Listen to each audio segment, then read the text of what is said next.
Hello, fantasy baseball fanatics. How you doing? Welcome to the Fantasy MD's Baseball Podcast. Today is Wednesday, April 13th. This is our 13th episode already, Matt. Can you believe it? Nah, it's your host, kid. Dominic Martino, and there he is, the legend himself, Matt Ane, my brother.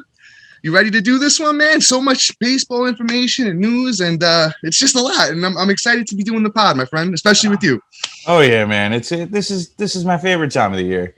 I think. Oh yeah. I think we're in store for a good weekend of baseball. It's a couple good matchups, and I think this segment coming up is going to help everybody kind of gauge what's going on around the league. But let's hit the news first. What do you got for us?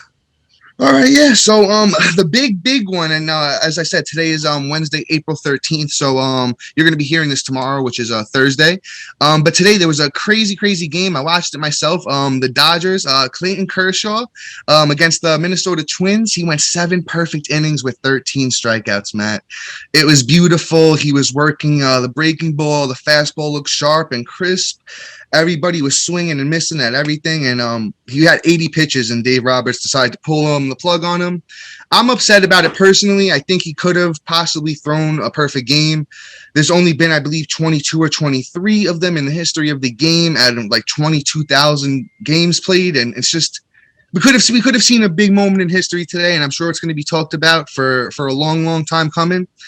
Matt, what are your thoughts? You think Kershaw should have went the whole game, or at least until he gave up a hit or a walk or something, guy on base? I mean, I didn't watch the game, but I'm going to tell you, you know what? Whenever a pitcher's just like when they're in the zone, you don't take them out. I don't care unless the velo was dropping, and I don't even think that was the case. It wasn't the problem. It was just I think he just didn't want him to get hurt, or he hasn't really been stretched out as some of these other pitchers, but. The guy's been in the bigs his whole career. I'm sure if he himself couldn't do it, he would have said, "Hey, I can't do it." But he looked ready to go. Man. Only thing I'll say is disappointing. As a fantasy owner that has Kershaw, I'm probably happy because you know what, this could have. It's probably the smart decision. Yeah, because he is injury prone. I have him in one of my. Yeah, I have him in one of the big keep leagues, as you know. So I mean, I was happy in that sense to see that he's healthy and he looks like he's going to be healthy. But man, it would have been dope to see him get that shot at the perfect game. Yeah, it is what it is. I'm sure there's more to come. Yes. I'm excited. I'm excited to see what Kershaw can do this year. And I'll leave it at this, guys. If you're getting some offers on him, I would say he's a top 10 pitcher, at least in my opinion. I have him as a top 10 pitcher. I knew going into the season I had him like top 15, which is a lot higher than most people did. So I'm not selling Kershaw right now. And I know that he has an injury risk, but I'm not selling unless I get a blow me away offer. And which is I'll sell anybody for the right price. Don't get me wrong, but it has to be a good offer here for Kershaw because I see him as a top 10 arm going forward. Matt, don't know if you agree or disagree there. Got you nodding at me, so I'm not sure. No, I don't agree. I mean, I'm not saying go out and shop him, but there is a couple of names that would come to mind that if somebody float me something because they're down on them, like I don't know, Brandon Woodruff would be a name that I would totally take over him. I mean, shoot, that's interesting. Yeah, or even, I like that. That's a good one. I like that. That's even Urias on the same team. Like those two had bad starts. I mean, Woodruff over Urias, but Urias is somebody I consider because I have him ranked personally pretty high to begin with. Let alone that, there may be a fantasy owner that is kind of like out on him or like, oh, really? I draft this guy's my number one, and look at Kershaw. Let me see if I can go get him, or maybe you could trade him, and then you could just completely screw his season over when Kershaw does get hurt. So, Urias. So, Matt, I know you might not have your list right in front of you, but where do you have Kershaw? Where would you rank him after today's start, if you have any idea? Or even I might throw some names at you here and kind of get because I know you said Woodruff and Julio over him. But what if we go a little bit lower there? Hold on, I'm gonna pull up some names here, and we're gonna play the will Matt take Kershaw or will Matt take this guy? Matt, what about Carlos Rodon of the Giants, who also had a 12 strikeout game in his first game? Over Kershaw. Okay, I'm leaning the other way there. I agree with Matt on the first two. I'm taking Julio and I'm taking Woodruff over him, but I like Kershaw in my top 10. Matt, what about Freddie Peralta, who had a tough start, his first outing? Him or Clayton Kershaw? I'd probably keep Peralta unless there was somebody else involved in it. So Okay. like if I had a 2-for-1 deal, I'd consider it somebody that fills something else. Because Peralta, I still think bounces back, and if anything, I think that I had him going into the year much higher than Kershaw. So I mean, I had Kershaw down at 19. So okay, well, that's still a lot higher than a lot most people do. But I mean, like Peralta, I have at 11. So I mean, you know, he's still a young dude, so hence why like I'm seeing actual live baseball right now. So like I gotta say, I'm gonna throw one more name at you. Throw one more name at you. Then we move on here. Jose Barrios, another guy who had a tough start. Him or Clayton Kershaw rest of the year. I'm gonna stick with Kershaw. I like Barrios. All right, so we found where Matt lies. I believe that's still Matt's probably got him closer to 20 than 10 where I'm having him. But I love Barrios, I like him too. But I think we're gonna get a good Clayton Kershaw season as long as he's healthy. I don't think it's a question of talent with Kershaw as to where Barrios, he's been he's still a great pitcher, but I would say with the upper echelon pitchers, he's still kind of mediocre to me. With those bigger names, he's kind of like good strikeouts. ERA is usually around like mid threes. WHIP is usually all right.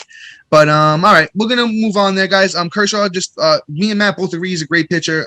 Matt's saying maybe take a good offer for him. I'll take a good offer for him too, but has to be good for me. Has to be really good for me.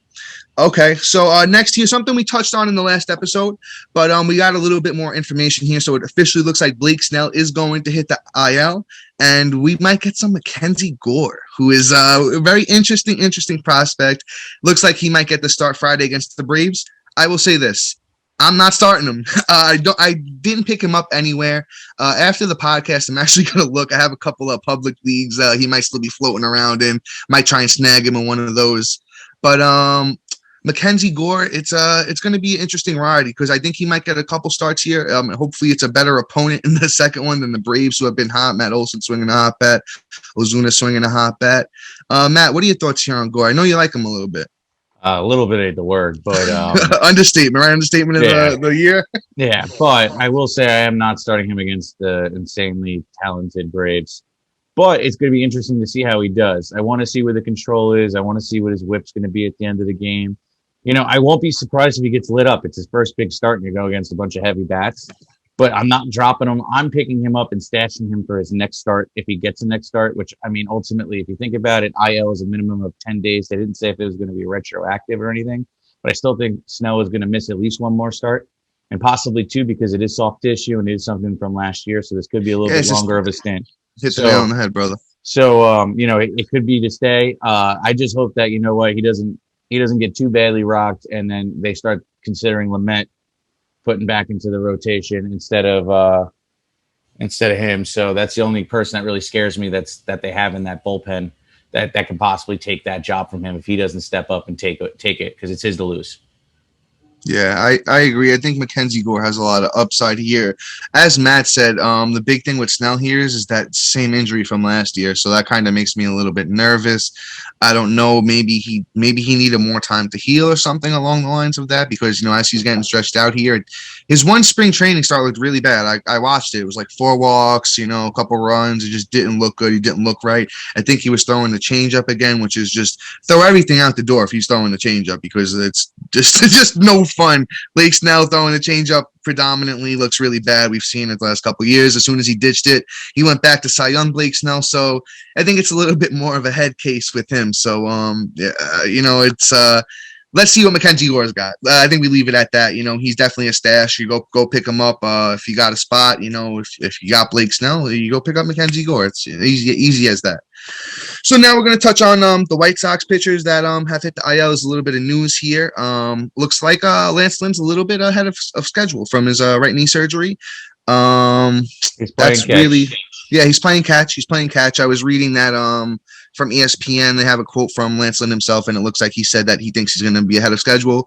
So it said they're looking around sometime around June for him to be back. So maybe he comes back a little bit early if everything looks on the up and up. Lance Lynn's a great pitcher. He's been great his whole career, pretty much. High strikeouts on a great team. He's going to, win you a bunch of games. So great stash, Lance Lynn. If somebody was a little bit nervous, went out there and dropped him, or if somebody, is giving you a good price on him, I say go out there and take him. Man, I think you agree as a Lance Lynn fan yourself. Yeah, and an owner. I mean, I'm going through it with everybody. I will say that I'm not moving him unless it is at least somewhat good. I mean, he's still a valuable pitcher, even if he comes back in June. Oh, definitely. So don't take a low ball offer. I don't care how bad your staff is, because baseball is a long season, and you could do 2 months without him and kind of find the waiver wire gems. This is week 1. We're talking in 5 weeks from now, and you're still down in the count. Maybe we start talking about taking a lower offer on him. But I'm holding him as long as humanly possible, unless I'm getting like a really good trade. Yeah. So, I say, in the comment on how long he's going to be out for, I don't think we see him till at least the middle of June, not the beginning of June. Middle of June, maybe even the last week of June. So yeah. I mean, coming off surgery, he's a little bit older. I think him and everybody else may be a little optimistic at the moment, but I'm going to agree with Matt here. I think it maybe takes him the exact amount of time, maybe a little bit longer than they're saying. With that being said, as I said, the other White Sox pitcher, Lucas Giolito officially hit the IL.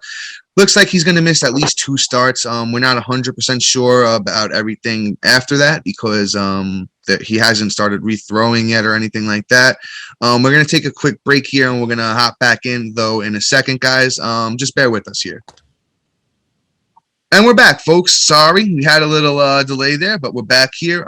We were talking about Lucas Giolito hitting the IL there officially. The thing is with him, like we said, he's probably going to miss those 2 starts. We're not exactly sure how much more time he'll miss than that, if any. Thing is, we got to see when he starts throwing. That's the thing, and they said they'll have more updates then, and we'll update you guys once we have the information here. Matt, any thoughts on Gio? Anything you want to add in there? No, just it's unfortunate, but hang on to him, and you just keep rolling.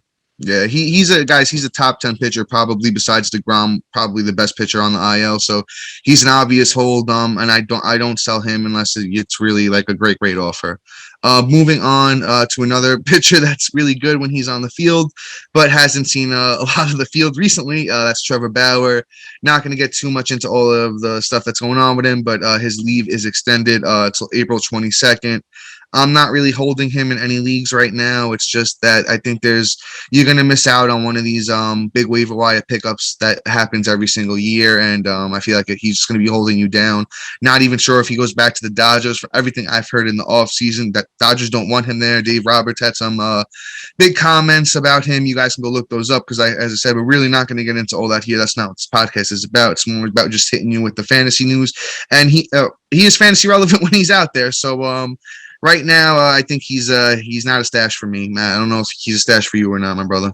I mean, he's available in one of my leagues, and I haven't picked him up, so I guess that's kind of where I'm at. But yeah, one thing to keep an eye out on is, if you have an extra one going into the end of the week, like one last waiver pickup, not the end of this week, but next week, as the April 22nd gets closer, pick him up then. And reason for it is, if he does get activated or sent to another team or just flat out released, then we can see where he's going to land, and you kind of have him sitting there, and you can go from there. Because if he gets sent down to the minors, he gets picked up by another team, gets sent or traded, gets sent down to get his warm up and stretched out, he could be playing by June, and then you have one of the best pitchers in baseball. But I'm not doing it today. I'm not doing it until the end of next week, right before the April 22nd deadline. To see where it's going to be. I'd hold him for a week until I have more information. If they extend it again, he's an instant drop. Yeah, I agree with the sentiment that he's definitely one of the better pitchers in baseball when he's healthy. I just think it's a total mess right now, that situation, and I'd rather play my hand on the waiver wire and see what I could do there, because this is like me personally, this is my favorite time of year to strike on the waiver wire and try and find some gems that are going to help me throughout the season. And like Matt said, I mean, if your league has an NA or whatever he's considered right now, and you could stash him, yeah, sure, that's kind of obvious. But if you can't, it's just a tough situation right now, especially if he doesn't wind up with the Dodgers, and let's say he goes to a crap team just because they offer him big money, and he winds up at like let's say the Reds or Oakland or a team like that where he's not going to win games, and he might throw up some decent numbers, but I think it's just going to be tough with Trevor Bauer this year. All right, so now we're going to talk some fun stuff. We have a cool little segment here, that we're going to do. We're going to do legit. We're going to do a legitometer, and we're going to do a worryometer here. So we're going to talk about guys that are off the super hot starts that some people might be we might think are sell highs, or that we might think are holds, that might think help you win this league. And on the other end of that, there's some guys that are off to bad starts that we're going to tell you where we're at on them as well. So I think the obvious guy we got to start with here on we're going to do let's do the legitometer here is Jesus Luzardo. Oh my God, he was just absolutely electric. Unfortunately, I didn't get to watch too much of the start. I got to watch a little bit of it, and it looked like he had everything working. The fastball was up there touching 98. The breaking stuff looked fantastic. I'll give you the line. It was 5 innings, 12 strikeouts. He gave up a run, and I believe he walked 2. So Jesus Luzardo, man, this could finally be the year where he pulls it all together. Came in from Oakland last year to Miami. And let me tell you this, Miami has worked wonders with some of these starting pitchers over the last few years. When you see guys like Sandy Alcantara, Trevor Rogers, and, et cetera. It's just like they're really doing something there with the starting pitchers. And I think they found something with Jesus Luzardo. I know we talked about him a little bit in the offseason. They threw the glasses on the kid, and it looked like maybe there was something, maybe his eyesight was off, and Oakland just wasn't able to identify it. And I saw he was wearing the glasses yesterday, which I love to see. And man, oh my God, the 12 strikeouts in 5 innings, man. I'm ranting over here now. I'm just I'm in awe of Jesus Luzardo, especially I got him on one of my big teams, and I'm hyped. I'm hyped for him. I think he's legit. I'm moving him into at least a top 40 starting pitcher in my opinion, man. I would love to hear your thoughts on him. Just reading between the lines here. I'm not happy that you have him. I think that he's going to be incredible. And, this is one thing that we've been waiting for. It's something like, okay, like we wish Gallen did the same thing. But, that ship may have sailed. Whereas this kid is, pretty electric. I'm very excited about it. And I hope he keeps it up. Because the one thing is he did show a couple sparks last year, but it was, he didn't have a good start until mid-year, and then he had like 2 good ones on once he got traded, and then he kind of like flopped again. So, this is encouraging because he's doing it early, and I hope that he builds off this and doesn't, show us more of a trend last year, and we can move forward from this. But I mean, ultimately, I'm very happy at what I'm seeing so far. I think it's a legit a legit breakout. Yeah. So Matt, real quick on the legitometer of Jesus Luzardo, let's call it. We're gonna do a 1 through 10 scale here. You could do a 5 point whatever you want. Just on the 1 to 10. What are you giving him? 10 is you 8. think he's a first round pick next year, and 1 is obviously you think you just drop him, get rid of him. You're gonna say 8. 8. I think I'm gonna agree with you, Matt. There, I think I'm gonna say an 8 as well. To be honest, I think, like I said, I got him top 40 now with upside of top 20. I do want to correct myself on the line real quick. It was 5 innings, 2 hits, 1 walk. So I had that backwards. Forgive me there with the 12 strikeouts. I think he really I think he's the real deal. So Matt, both and I are in stride on him here. So if he's out there in your league, go pick him up. He's probably number 1 waiver priority at the moment, my opinion. All right, so let's keep going here. Another guy who this is just so much fun to do right now, seeing all these stats, seeing all of these guys perform right now. This is somebody who I don't know if anybody was really sure about him. Let's talk Seiya Suzuki, outfielder of the Chicago Cubs. He's been on absolute fire so far. I know I watched the game where he hit a home run the other day. I'll give you his full stat line so far. So far in 4 games, he's had 12 at-bats. He's had 4 runs, 5 hits, 3 home runs, 8 RBIs, 4 walks, 5 strikeouts. He's hitting .417. So Seiya Suzuki coming over. I know he's another guy that we did talk about in one of our podcast episodes. He had a really good career over in Japan, I believe it was. Showed a great power speed combo. I think he's very legit. If I had to give him a legit-o-meter, I'd say he's around an 8.5. I'm going even higher on him than I did Luzardo. Just because I believe he's 27. He's shown that he can do this before. He has very, very good plate discipline. I really think that he's going to have a big year, and he's somebody that we're going to be talking about for the next couple of years for the Cubs, and the Cubs have been very surprisingly good so far. Matt, thoughts on Seiya? He's about a 6.5. Okay, so fair enough. I mean, I'm excited. This is encouraging, but a guy that has never played in the bigs before, is playing overseas. I mean, it's very competitive over there, but it's nowhere near the MLB. You are 100% correct. 100% correct on that. I'm still waiting for them to figure him out. And once he gets figured out, I want to see how he bounces back. So if he's still doing this in 2 months, then it's a 10 for me. But right now, I think that he's a new bat. Arm's the first time seeing him. So, let's give it a little time and let's see how he adjusts. So. Fair enough. All right. So Seiya Suzuki, once again, I think he's somebody who I'm not going out there selling super high on him. But if you get a good offer, if you get like a top 20, 25 outfielder for him, I think that's the right spot, because I probably have him in like the 35 range at this point, maybe closer to 40. But I think Seiya can give you a nice little bit of pop and some steals here going forward, and just my opinion there.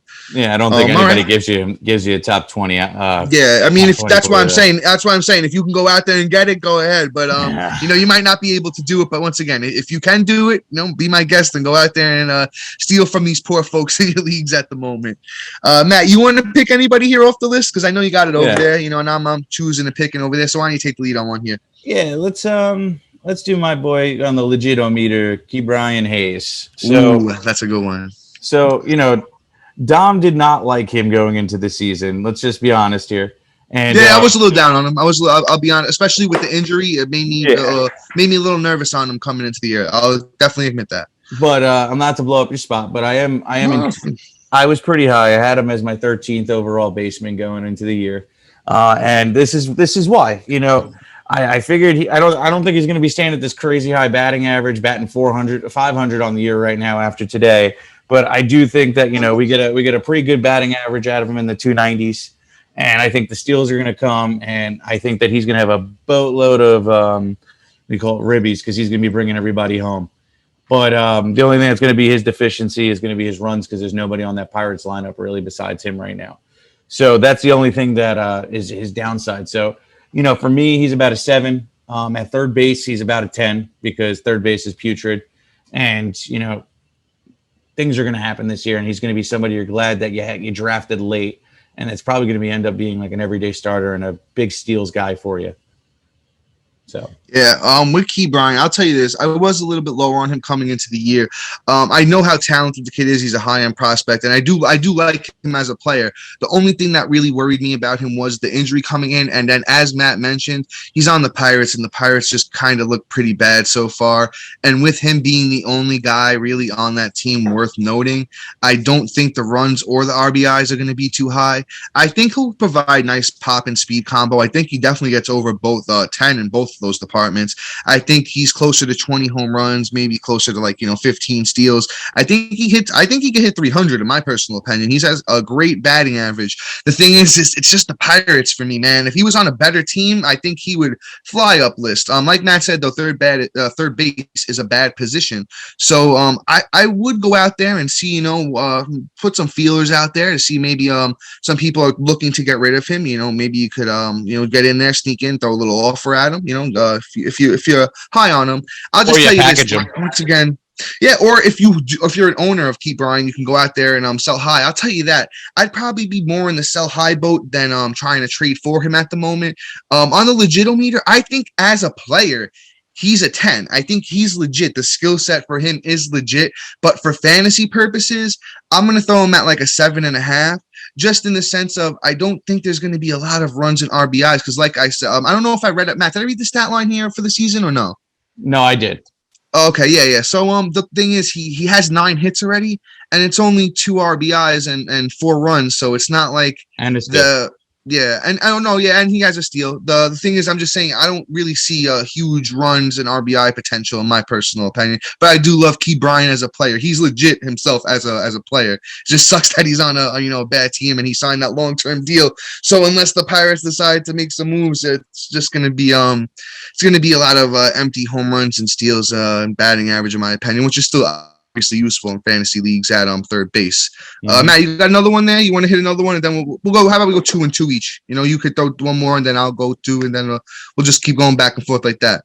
Sounds good. So, we're staying on the legitometer, right? So, Yeah. Let's hang over there. I'm gonna go with my Gilly, Logan Gilbert. There you go. Gilbert. Yeah, I like to call him Gilly the Squid. Yeah, I wouldn't even go that more. I'm thinking more like the Bud Light commercial, but yeah. Okay, all right, got you. But Mr. Gill over here has actually had a really nice first outing, and I'm very happy because you know what?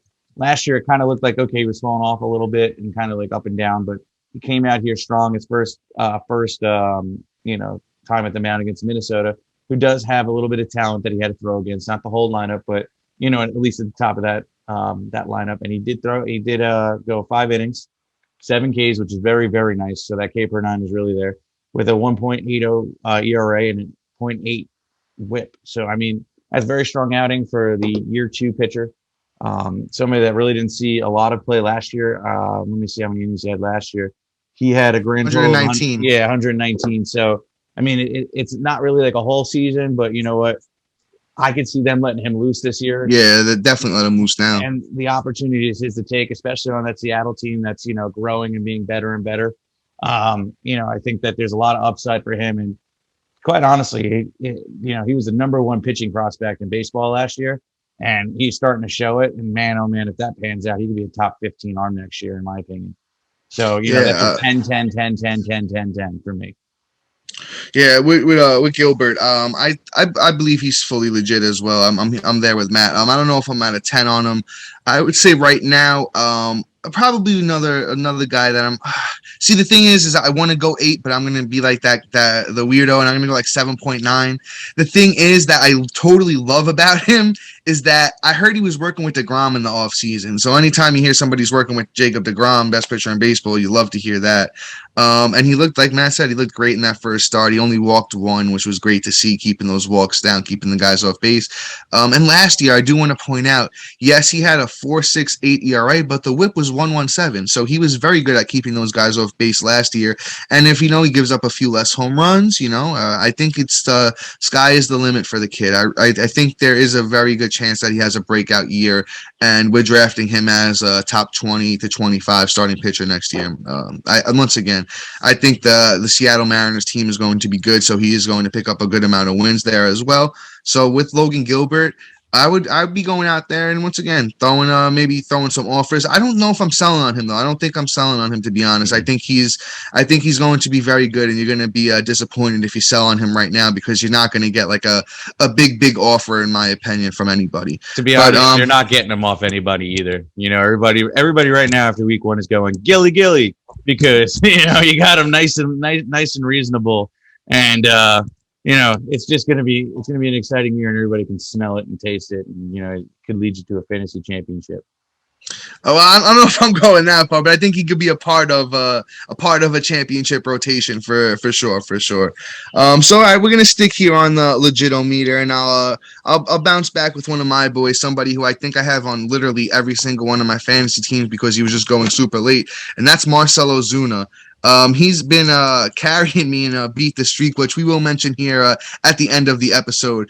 But Marcell Ozuna, man, I'm going to read you his stats so far from the season. He had 2 home runs yesterday. It was absolutely awesome to see. So far this year, he's had 24 at-bats, 4 runs, 9 hits, 3 doubles, 2 home runs, 5 RBIs, and he's hitting 375. So it's just been absolutely fantastic. He's somebody who is going at the end of drafts, and if you got him, you're super happy right now. he's just been really good for a long time, guys. And I just think it was forgotten about. He had some off the field issues last year, and some people might have been concerned with that. But I'll go back to even 2020, where he was an MVP candidate in 60 games. He had 228 at bats, 38 runs. 18 bombs, 56 RBIs, and he hit 338. So I just think that he's just absolutely awesome, to be honest. I think I'm not selling Marcell Ozuna right now unless it's a blow me away offer. He's actually, I think, on the legitometer, I'm gonna give him a 9.5, to be honest. He's been an all-star 2 times in his career. He's been an MVP candidate a couple times, and I just really think in that Braves lineup, he's hitting 4th every day. Sky's the limit. He could hit 35 home runs and drive in over 100, and he could hit 280. So I just think he's a really great player. Matt, I don't know if you feel the same or not. Oh yeah, I'm actually very mad you have him as well. So I will throw out this one thing, and Matt, you were there for this. Me and one of my friends, actually, I'll give him credit. Was basically my fantasy baseball mentor. He felt it coming because he goes, I know who you're gonna pick, and he wrote it down. I said the name, and he launched his pen about 50 feet across the lot we were in drafting, and it was absolutely hilarious. So Matt, you're not the only one that's mad that I have Marcell Ozuna. Well, he hasn't won a ship in like 10 years, so he can't. A little shade, little haterade there. But I think Dom. I don't know if we've talked about this yet, but since we've started the podcast, Dom decided to draft my team. So essentially, he took a lot of my picks, even though we were on 2 opposite sides of the draft board, and decided to legit have a team that I would exactly draft. So the only thing I can say is Dom's probably going to win. Well, I mean, beat me is going to be tough, but he can win a championship because he took my style. But anyway, hopefully I go back to back. That'd be great. I mean, that'd be the trend. But yeah, right. It would be. It'd be taking after your footsteps. So Matt he did go back to back right before I won last year. So I will give my brother credit for that. But in terms of Marcell Ozuna, and for me to stop tooting my own horn, I think that he's going to be a very valuable piece of fantasy assets this year. I think that truthfully, everybody kind of forgot him, didn't even know if he was even going to play, and he kind of was like low key all through spring. Nobody really heard anything about him, and that's why he kind of like slipped through the cracks and felt a lot of people late in the rounds because last year was just suspension and just not playing because of whatever that horribleness he did last year. But I will say that. I mean, I'm not proud to have him on my team. It's strictly for fantasy purposes only.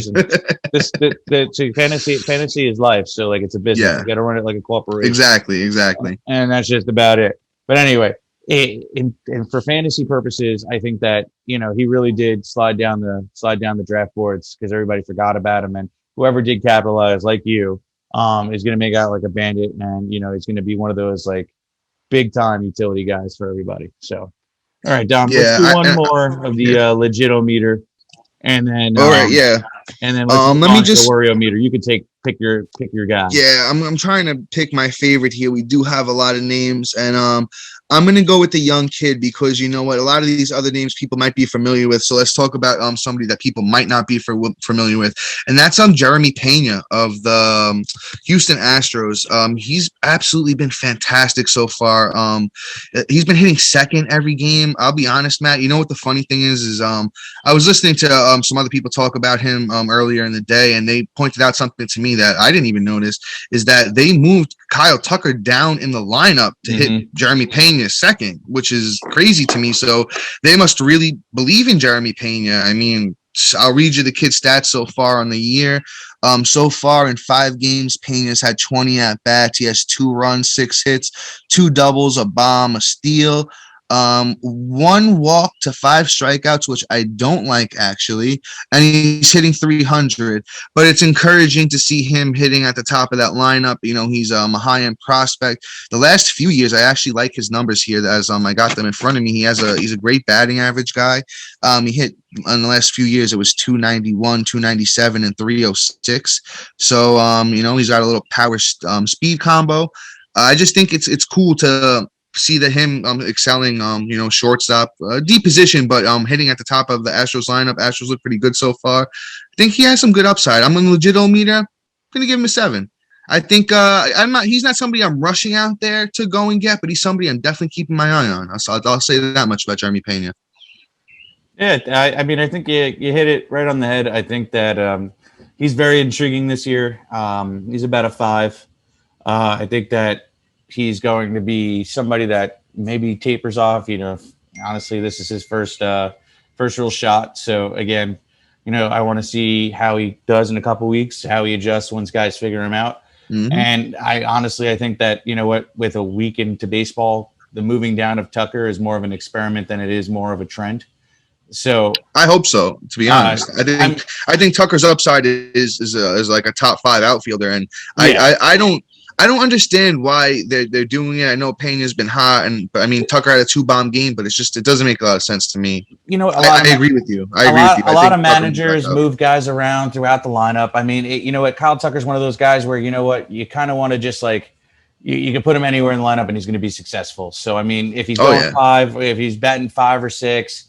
I could see that too. If he's batting 3, 4, I could see that too. The guy hits for power and he steals bases. So no matter where he is and where he's batting, he's going to do what he's got to do.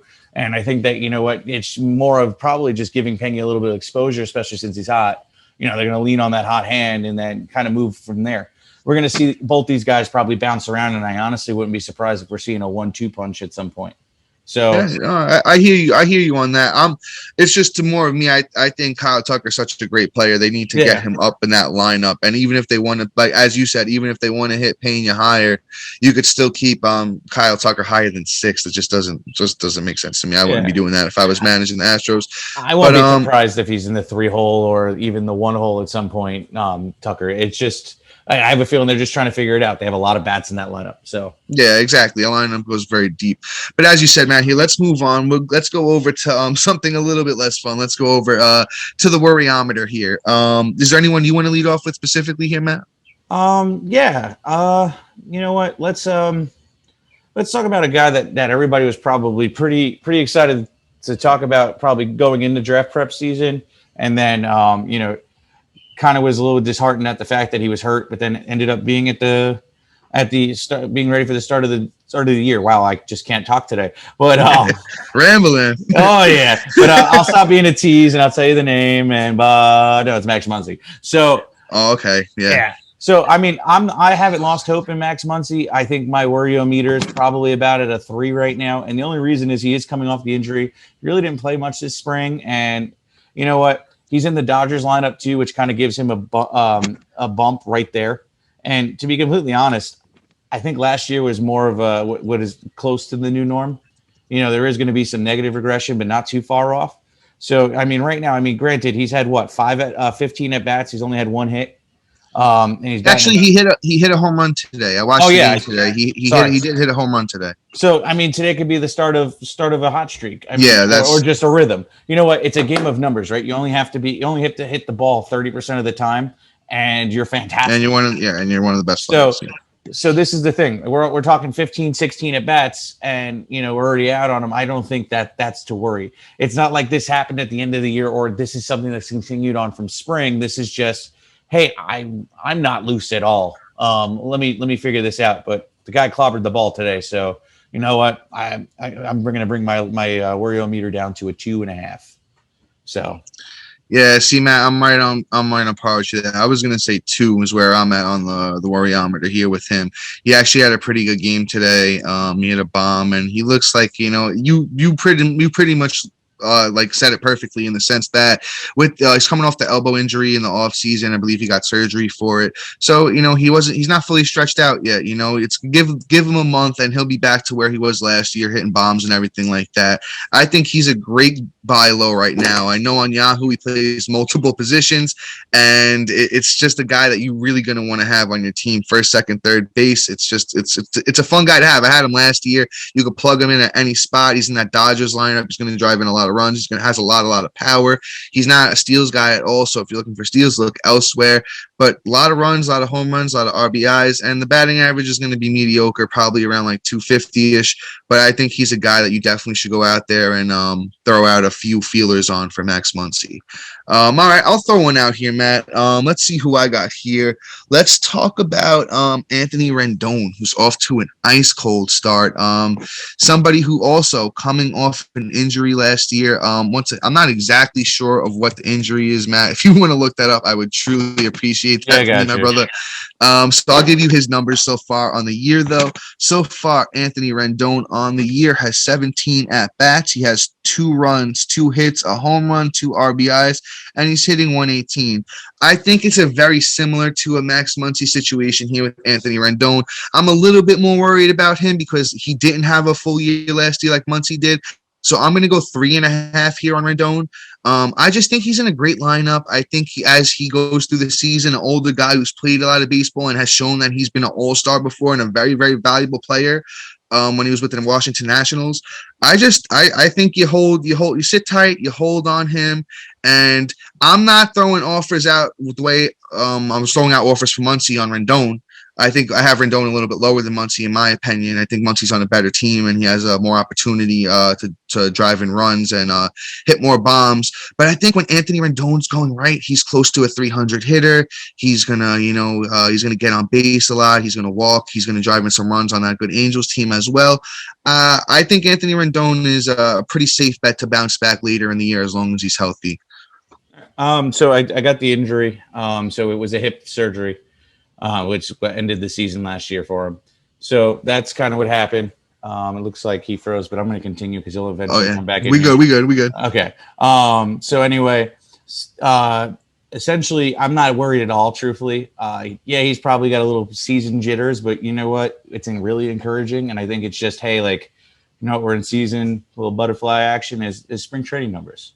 So he had 25 at-bats during spring. And what he did was actually pretty decent. So he had 6 runs, a home run, 4 ribbies, a stolen base, struck out 6 times, which isn't bad. And he batted a 320.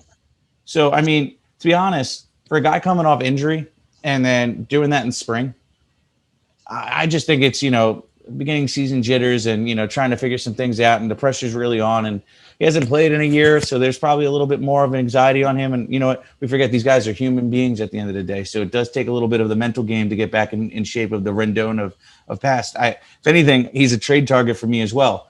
So, I mean, if you missed out on third base, I would send an offer. Who do you like better, him or Muncy?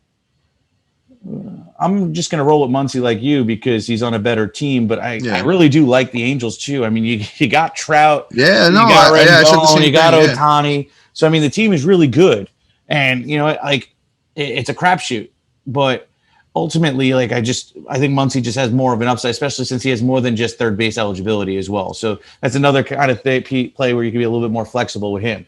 But did you throw out a number here for Rendon on the Worryometer here? You got a number for him? I didn't, but I'm going to do a 3. It's a solid 3. Yeah.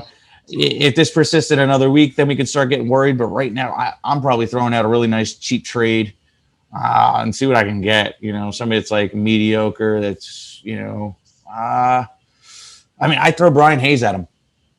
I would go Ke'Bryan. Yeah. I would throw Ke'Bryan right at him, and I'd be like, okay, let's see what happens.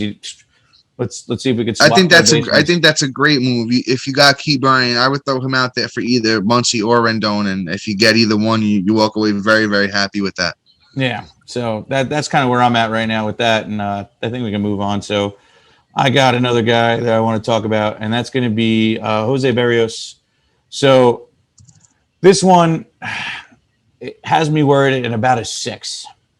I am not dropping him. I am not trading him. He is a stone cold stale hold. And I think that he will bounce back, but I think he's struggling with something. I don't know what. I have to do more research into him. Maybe something was changed in the offseason because if you look at his spring numbers, they're not hot either. He had an 11.25 ERA with 3 games started in 8 innings. And it's not looking good for the current owner of Jose Berrios, but I will take the past versus what we're currently seeing into a larger factor. So what I'm saying is right now, hold, throw him out there for another start. If he does get lit up, maybe avoid his starts depending on the matchup, and then we kind of go from there and kind of tinker of what we're going to do moving forward. But I'm not trading him because you're not even going to get pennies on the dollar. I don't even know if anybody would give you anything for him. I mean, I would, but not a lot of people will. So I would just hang on to him and just ride the ride. So yeah, with Jose Barrios, I was looking up some stats here for him, and he's actually a notoriously slow starter. So it looks like over the course of his career in April/March, he's had 19 starts to the tune of 3.86 ERA, 105 innings, and a 103 WHIP. So the WHIP looks good there, but the ERA is a little bit higher for a guy like Jose Barrios. And then even in May, he goes up to a 3.92 ERA across 24 starts, and the WHIP goes up to a 1.16. So he's a little bit of a slow starter. And Jose Barrios in general, I do feel like he gets a little bit overrated at times. I do know he is a above average pitcher, and he is a good pitcher. But I'll tell you this, Matt, when I was looking through when I was starting to do my rankings for the offseason, I had him really high at starting pitching. I believe I had him almost in like my top 20. But as I kept doing the rankings and getting closer to opening day, I found myself just moving him down and moving him down. I mean, once again, like I think I mentioned earlier, his career, well, and that's including this year, is a 4.80 ERA career across 148 starts. So I mean, it's not like, and it's a 1.22 WHIP as well. So it's not like these numbers are blowing you away or anything like that. I just think he's a very average, a little bit above average pitcher. I think he does tend to get overrated. He's not somebody I'm super high. And if I'm going to go on the worryometer, I'm going to go like 6.5, 7, because it's not somebody I'm high on. He's not somebody I was drafting. He's not somebody I was targeting. It's just not. He's not one of my guys. It's not somebody I'm going out there trying to buy low on or anything like that. It's just, I mean, if he's dropped, I'll tell you this: if he was dropped in a league, you could definitely throw in a waiver for him. He's definitely worth at least that. I don't want to sound like I'm a super anti Jose Barrios, but he's just not somebody I'm going out there to get. The AL East is a tough division this year. I mean, it's just, I could go on and keep giving you reasons I don't like him if you want me to, but I'm just out on Jose Barrios at this point, man, to be honest with you. I'll take over here. I'll throw a name out here, Matt. And maybe I'll throw out something here that I like you to rant about, because I'm sure a lot of people are worried about him at this point. It's one of your guys, Brandon Woodruff. I know we've brought him up here a few times, but Matt, that's one of your guys, so I'm going to let you take the lead here on him. All right. I mean, I think Woody's fine. I don't foresee him, out of nowhere falling off. I mean, Woodruff. Oh yeah, I don't think that. Woodruff has been incredible the last couple of years since his real breakout, and I robbed him out from everybody's noses. But I mean, it's not like he did have a rough spring, and that's kind of what we're probably seeing trend. So he did have a 10.8 ERA, which is pretty horrific in 11 innings. So maybe there's something that he's changing. Maybe he added a new pitch. Again, that's something else I'm probably going to have to do a little bit more of a deep dive in. So, hold on and I'll get you an answer next week. Or maybe we'll throw something up on the socials. Maybe we'll post something up on Twitter for you guys. But, yeah, I can't foresee him just staying bad. Last year he started off like somebody shot out of a cannon and continued it almost to the end of the year. Then kind of tailed off a little bit, and maybe we're seeing the tail end. Maybe there was something added. And anyway, let me stop repeating myself. Essentially, the Wario meter is a -2. Ooh, all right. I like that. So let's put it this way: he's my number one pitcher. I mean, in terms of like, okay, let me take that back. He is my top, one of my top 5 pitchers, and I would be thoroughly happy right now if he's my number one. And I will go trade anybody for him, and I will give up somebody of halfway decence to go get him, because you're going to get a giant upgrade. Like, I'd trade Urias, even though he's on the lower end and just got lit up, but he's going to pitch. Barrios is pitching great right now, by the way. Is he? Yeah, he's lighting it up. I would, and like I said before, I would trade Kershaw today to go get him, and that'd be a buy low, because you will not be getting Woodruff at a discount in about a week from now. Who's another pitcher that I would really I would throw out there. Dom, somebody on your team. Let's look real quick. Oh yeah, Yeah, you could do that. I would take Freddie Peralta over him. Um, shoot, I mean, I'd take Giolito over him, but not even just in his current state. I mean, even going into the season. So, it's one of those things. I'd take Corbin Burns over him. I mean, I would take him over Corbin Burns, and that's just my opinion. And they both had a bad game too. All right, I'm gonna stop you there, dude. Yeah. You can't talk about the NL Cy Young, who's actually pitching great right now as well. As I got the game here on in the background. I mean, it's a matter of preference. They're essentially the same pitcher, but again, yeah. I mean, well, I'll give you this. I was gonna do a little Brandon Woodruff rant here for you, Matt. Sure. I love Brandon Woodruff. My thing is, if we're gonna bring Corbin Burns to the conversation, that's a whole nother thing. We'll save that for another day, as I got the Corbin Burns jersey on. But just to rant about Woodruff specifically, I'll give you this. From 2018 to 2021, he's had 69 starts across 84 games. So he came out of the pen a little bit there before he fully broke out as a starter. But it's a 3.06 ERA. It's 417 innings, 492 strikeouts, and it's a 104 whip. So the guy is legit, and he's proven it for the last 5 years straight. So I totally think he's an awesome buy low at the moment. If there's anyone that has any worries about him at all, you go out there, you throw in that little low ball offer, and you say, hey, he looks bad. He gave up 7 runs. He walked 3 people. He only had 2 strikeouts. You throw on the whole sob story, and then you walk away with a top 10 pitcher, and you wipe your hands, and you're happy, and it helps you win your fantasy league. There's absolutely nothing to be worried about here. I didn't see anything. The velocity looked fine. It was one of those days. Even Corbin Burns looked bad in their first series, and so did Freddie Peralta. I just think it was maybe something where the Brewers pitching staff didn't get fully stretched out. They didn't have a normal spring training, and I think that you see all of 3 of them rebound in the series against the Orioles here, like Corbin Burns is currently doing. So Matt, you got one more here you want to throw out? Let's see here. No, I think I'll let you take the reins. Give us your last guy. Yeah. So let's find somebody interesting here. Like I said, I'm going to try and steer away from some of these 2 big names. So we'll talk about somebody here who is people are probably worried about. And let's go with Ian Anderson here, somebody who's had a tough start to the season. Another guy who I was kind of high on. And I'll tell you guys this. If you're doing your research coming into draft season, you'll start to see trends and people talking about things. And I would say follow suit.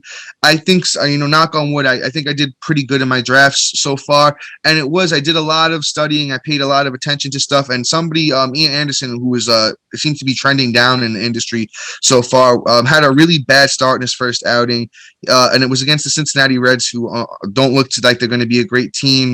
They really got his India and Votto.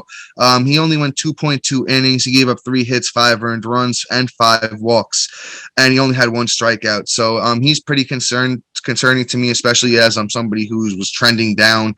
I would say he's about a 6.5 right now. If I'm an Ian Anderson owner, I'm looking to trade him, actually, to be honest with you. You go out there and you rant about the last 2 good years and that he's on the Braves, and you see what you can get for him. Did I throw out a number there, Matt? Did I say a number or no? No, you didn't. Yeah, I didn't say a number, right? So I'm going to say about 7.5 on Ian Anderson is where I'm at. I'm pretty worried about him. Like I said, I'm going out there and I'm probably throwing out an offer to every single person in my league. And he was somebody who I was drafting earlier in the season, but I started fading him later on. I didn't take him in any of my big drafts, thankfully. Matt, I don't know if you feel the same way here on Ian. I mean, you know what? I don't know how to feel about him.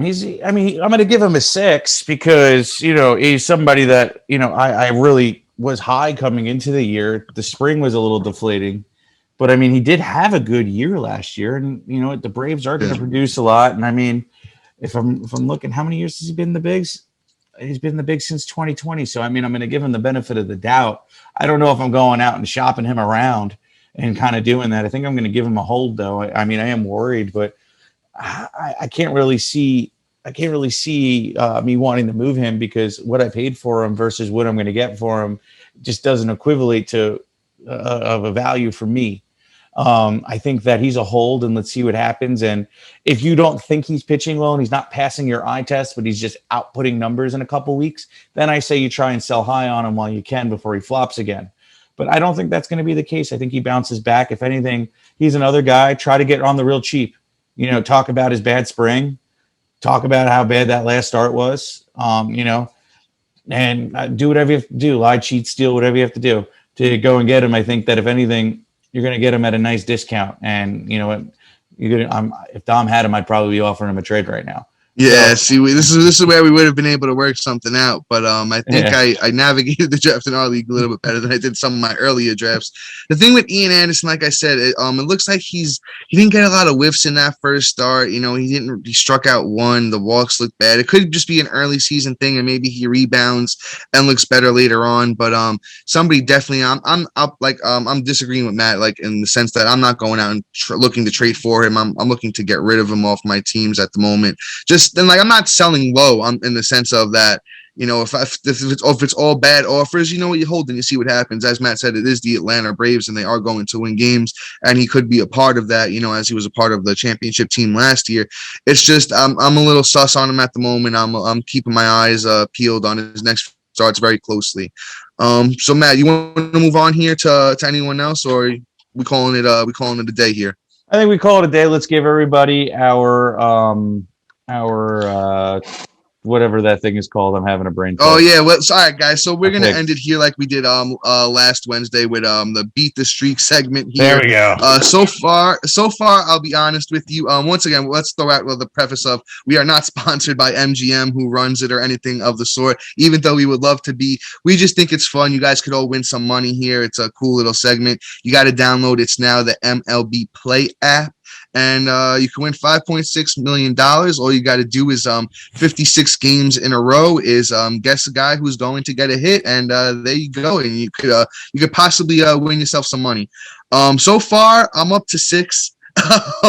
Which thankfully I've been good. I've been riding Marcell Ozuna and Jose Ramirez so far, which has been fun for me. And today I believe I locked in Jose Ramirez again, and I did not have time to double down, which I wanted to do, unfortunately, but I didn't have time. But I believe Jose Ramirez did get a hit today, so I think I'm all right for now. He hit a grand slam, I think. Yeah, right. He did. Yeah, he did do good today, right? I did see that. So I think I'm at 7 at the moment. I'm currently at 7. I am at 0. I am not having any luck. You know, hey, it comes and goes quick with this stuff, though. It comes and goes quick with Beat the Streak. But I am doubling up for tomorrow because I already lost today, and I'm going Juan Soto and Freddie Freeman for tomorrow. So, all right, real quick, before we head off, let me throw in 2 for tomorrow. Might as well, real quick. I'll throw in names that I have been picking that have been pretty hot so far. Corey Seager's been pretty good for me. Stanton's been good. Jazz has been good. As of right now, I think I might lock in Stanton if he's there, because he's been hot and he got the day off today, so maybe he's coming out fresh tomorrow. And we'll just leave it at that, guys. I think that's a great amount of advice for Beat the Streak. Help you guys win some money. Once again, not sponsored as much as we would love to. Hit us at thefantasymds@gmail.com if you got any questions or anything like that. We're always here to help you guys out, support you. If you got any trade questions, if you got any other guys that we didn't hit today that you might be worried about, or you're interested in, if you think the hot streak is gonna ride on like somebody like Stephen Kwan, just guys. Yep, and I'll finish it since Dom froze. Hit us up. And thank you, everybody. Dom, you froze. But I'm just going to finish it up and give the send-off. My bad, guys, on the internet connection. I'm at my in-laws selling my house. So we just want to thank everybody. Hit us up on the DMs. We'll help you out with your fantasy year. And have a great night. See you.